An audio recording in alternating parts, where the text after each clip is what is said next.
Welcome to another movie plot and enjoy the memories. We open a zillion years ago when dinosaurs roamed the land and crowed at the crack of dawn. A tribe of cavemen forage for food while the women are back at the cave, but the smallest Atouk struggles to find a bush. It's clear why the brutish Tonda's the alpha male, and even clearer why he lays with the most suggestive cavewoman in the tribe. Getting desperate, Atouk ventures further than usual in search of some fruit, but is almost accosted by a man-eating plant. He thinks that he'll have better luck with the fauna, but there's always a bigger lizard that chases the tiny caveman away. It follows him all the way back to the tribe where the hunters all climb a tree trying to escape from the stop-motion horror. Atouk's best friend Lar tries to use the bite it before it bites you approach, but the lizard just tosses him aside like last year's loincloth. The more sturdy tree is taken over by Tonda when he shows real leadership by throwing his vulnerable people to the dinosaur. They're forced to scale a flimsy set piece that's easily pushed over by the lizard, costing the life of a man named Nuda. He's made a meal of and carried away, while his so-called friends don't seem all that bothered by the loss. That doesn't stop them from blaming Atouk for Nuda's death, but that means there's one more cavewoman back on the market.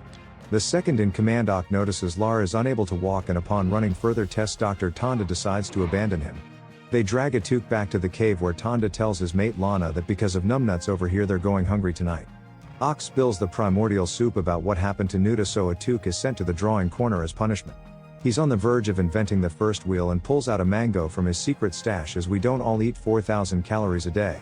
Being in love with Lana and noticing she's going hungry, he gives her his juicy mango with plenty more where that came from. She just turns around and gives it to Tonda, so Atouk decides to get all Cosby on us with these suspicious looking berries. A benefit of being a food tester is that Atouk gets to find new and wonderful things before they cause him to pass out. He stuffs some more fruit with narcotics before giving it to Lana so that she and Tonda fall into a deep sleep. Later that night, Atouk tries to pull a fast one, but even in her unconscious state, Lana's too evasive for him to get a hold of. This movie is rated PG, mind you, and having failed to come at it from all angles, Atouk eventually gets in a few good thrusts on the bed linens. In the morning, Tonda begins to spoon who he thinks is Lana, but wakes up to Atouk trying to sneak out of his bed. He chases the little perv out of the cave and almost crushes him, but the rock that he tries to use is a bit too big. Banished from the tribe, Atouk wanders off and tracks down Lar, where they're finally reunited with a slow-motion hug. The force of the impact straightens out their arched spines, making a large leap in evolution for Homo erectus. That night, Atouk is still thinking about Lana, as indicated by his little drawing with accurately proportioned breasts. Lar reminds him that if the big-nosed stickman gets with her, then his fist, which represents Tonda, will surely crush him. As they fall asleep, a large prehistoric insect lands on Lar's face, so Atouk squishes it with no regard for his friend and goes to sleep. The next morning, while searching for a new place to live, the pair come across a young woman aiding around her blind father. As soon as she turns her back, he walks straight into a tar pit, so Atouk and Lar rush to pull him out. Once he's safe, Lar straightens Gog's spine, while Atouk does the same for Tala, who looks at him with the googly eyes of attraction. After they finish cleaning themselves off in a rather picturesque river, Gog wanders away because nobody was watching the blind dementia patient. He bumps into a Tyrannosaurus Rex, but in his attempt to feel out his surroundings, just ends up pleasuring the beast. Out of nowhere, he whacks that dino's willy so hard, sending the creature running away in pain before coming across the others. It chases them to a dead end, so Atouk lifts up a large log and the dinosaur runs into the pointy end with its chest. It retreats with a pole sticking out of its heart, and the three celebrate as Gog wanders up, oblivious to anything that's happening. Tala tells her father that she chooses Atouk to be her mate, but he breaks her heart, saying that he's got this way hotter babe back home. He brings the pair back to the cave to show them, and while the rest of the men are out hunting, he catches the attention of Lana.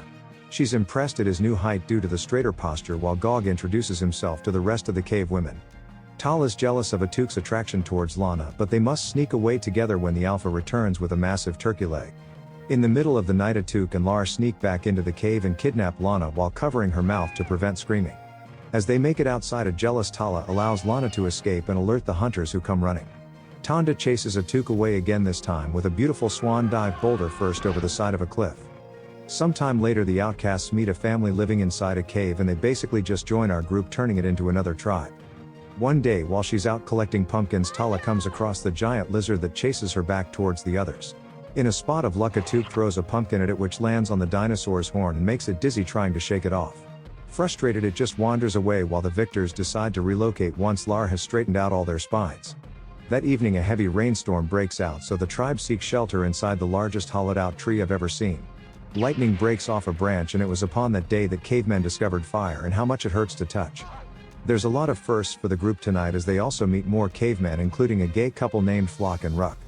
There's also Nook, who carries around a pet lizard and speaks in perfect English, though the tribe just look at him like he's an idiot. That's fire. Kalta and Bork argue over who's going to eat the bird they just killed, so Atouk tries to break it in half like he's the mighty Tonda. He's unable, but in holding it over the fire, the tribe enjoys the delicious discovery of a hearty home-cooked meal. As they sit around the fire, a dwarf named Ta inadvertently blows into his gourd, making a sound that pleases the uninitiated. The rest of the tribe joins in and begin tapping various sticks or plucking strings to create music in the best night of an old blind man's life. In the morning, Atouk is the only one awake when the T-Rex returns and finds himself a sleeping tribe. He wakes the cavemen up, who all run for cover, while Atouk lures the dinosaur onto the burning coals of the campfire. It burns its little footsie and runs away while the group celebrate again before quickly remembering that they're starving. Unable to find any food, they consider making a quick meal out of Nook's pet, but fortunately the lizard can pull its own weight. It directs them towards a giant prehistoric egg that's sure to feed the whole tribe for at least a week. Carrying the heavy morsel all the way back to their camp, the hunters must put it down while they rest for a little bit. Just then Tonda and all of the hunters stumble across the egg, and upon recognizing Atouk begin chasing him around in circles. The dumbest tribe in existence somehow lose them before picking up the egg and carrying it away. A pterodactyl mother returns to find them stealing her baby and chases them to the edge of a cliff where they accidentally drop it. The egg cracks into a small hot spring that cooks it sunny side up while Tonda's gang of bullies are run off. Atouk's group come across the breakfast cooked to perfection and wears what they can back to camp like robes of omelet. The rest of the tribe are delighted to receive another meal, but Tonda and his boys have tracked them down and try to reclaim it. The outcasts use flaming torches to hold back the intruders, who don't get any food but grab some fire instead before retreating. Once back at their cave, the men show the fire to the women and Tonda begins going around and breaking everyone's spine upright. He does this easily for everybody else, but when it's his turn he needs the whole tribe on his back just to straighten out his spine. Now able to stand upright, the hunters take the women down to the river and use them as fishing rods to gather dinner whether they want to or not. During this time, Atouk's tribe sneak into the cave and steal their fire back as well as whatever else they can take. They locate the cavemen fishing and watch as Tonda is so distracted by catching a fish that he just lets Lana float away. Atouk and Lar chase her down and manage to drag her out of the water, but Lar falls back in and is swept away by the current. Atouk loses sight of him, so he returns to collect Lana, who injured her leg in the fall. She's taken back to Atouk's camp to recover, where Tala's pushed aside to make Lana feel more comfortable. Recognizing Atouk as her savior, he wants nothing more than to stay here with Lana, but the tribe demand to know where Lar is. Eventually the chief relents and puts together a search party to retrieve their friend, while Tala has her own plan for getting rid of the competition. She returns to the cave to tell Tonda the location of his mate, but he's in the process of choosing a new one.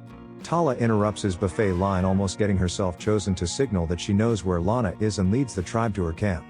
Meanwhile, Lar emerges at the bottom of the river in a nearby ice age, where he's followed by the abominable snowman.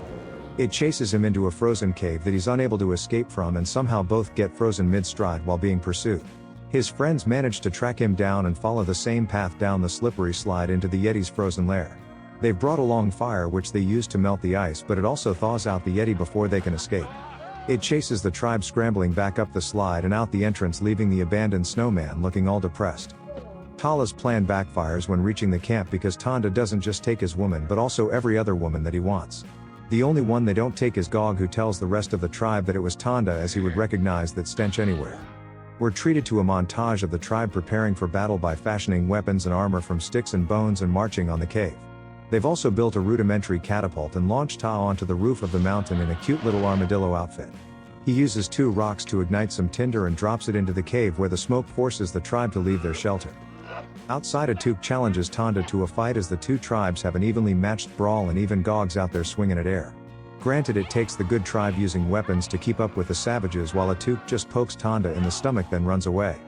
He returns riding the dinosaur lizard, which he tamed through the use of the narco berries stuffed into pumpkins. He also defeated the T-Rex when collecting berries after stuffing its face with a bush to save Tala from being eaten.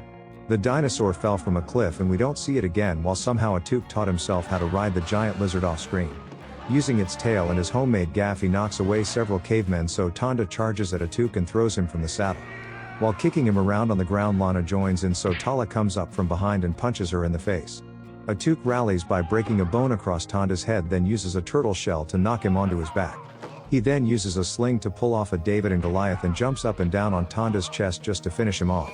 Everyone sees Atouk as the new leader of their unified tribe, and Lana wastes no time in pushing out the female competition. Atouk finally gets the cave woman of his dreams and it looks like everyone's going to live happily ever after except for Tala. He picks up Lana then just drops her into a large dinosaur turd as she did just tried to aid in his murder. He chooses Tala as his maid and does some weird head shake thing because kissing hasn't been invented yet. And the movie ends.